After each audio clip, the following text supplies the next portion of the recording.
મહત્વના સમાચાર કે જ્યાં લગ્ન જીવનને લગતા મહત્વના મુદ્દા પર આજે હાઈકોર્ટમાં સુનાવણી હાથ ધરાશે। પતિ પત્નીના શારીરિક સંબંધ અંગે મુદ્દે બંધારણીય મુદ્દા ઉપસ્થિત કરતી અરજી પર સુનાવણી થઈ શકે છે। પત્નીની ઈચ્છા વિરુદ્ધના સંબંધને બળાત્કારની વ્યાખ્યામાંથી છૂટ આપતી કલમની જોગવાઈને હાઈકોર્ટમાં પડકાર અપાયો છે।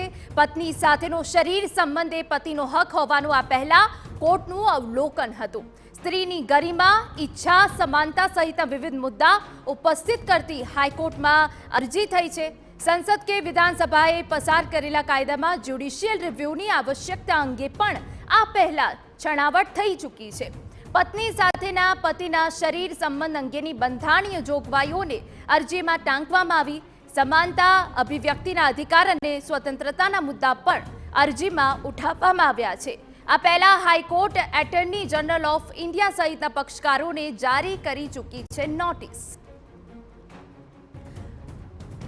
અમારા સંવાદદાતા રોનક વર્મા વધુ વિગતે વાત કરવા જોડાયા છે। રોનક, પૂરી અપડેટ। આજે બિલકુલથી મરજી વગર બંધાયેલા શારીરિક સંબંધ અને તેને લઈને જે ઉદ્ભવતી ન્યાયિક પ્રક્રિયા હંમેશા ચર્ચાનો વિષય રહી છે। તેમાં ન માત્ર ગુજરાત હાઈકોર્ટ પરંતુ સુપ્રીમ કોર્ટ દ્વારા પણ અનેક ચુકાદાઓ આપવામાં આવ્યા છે।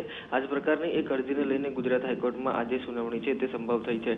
મહત્વનું છે કે લગ્ન જીવનને લગતો આ એક મહત્વનો બાબત છે અને જે પ્રકારે ઈચ્છા વિરુદ્ધ શારીરિક સંબંધ બાંધવામાં આવે છે તેને લઈને જે પણ કાયદાકીય પ્રશ્ન ઉદ્ભવે છે તેની કેટલી માન્યતા આપવામાં આવે છે તેને લઈને જે કેટલીક જે કલમો છે તેને પણ ગુજરાત હાઈકોર્ટમાં જે કહી શકાય કે પડકારવામાં આવી છે। સંસદ કે વિધાનસભાએ પસાર કરેલા કાયદામાં જ્યુડિશિયલ રિવ્યુની આવશ્યકતા અંગે પણ આ જે વિષય છે તેને લઈને ચર્ચા છે તે થઈ શકી છે, કેમ કે એક વખત જ્યારે વિધાનસભા અથવા તો સંસદમાં કોઈ વિષયને લઈને ચર્ચાઓ કરવામાં આવે છે પરંતુ તેને ન્યાયિક પ્રક્રિયાઓ સાથે સીધો સંબંધ હોય છે, પરંતુ તેને લઈને ચર્ચા આવે છે કે કેમ તે પણ એક મહત્વનો વિષય રહ્યો છે। એટલે કે સમાનતાનો અધિકાર પણ આ જે વિષય છે તેમાં લેવામાં આવ્યો છે। ત્યારે આજે ગુજરાત હાઈકોર્ટમાં આ વિષય પર શું સુનાવણી થાય છે તેના પર સૌની નજર રહેશે અને જો કોઈ નિર્ણય પર આવે છે તો તે પણ એક અભૂતપૂર્વ નિર્ણય રહેશે।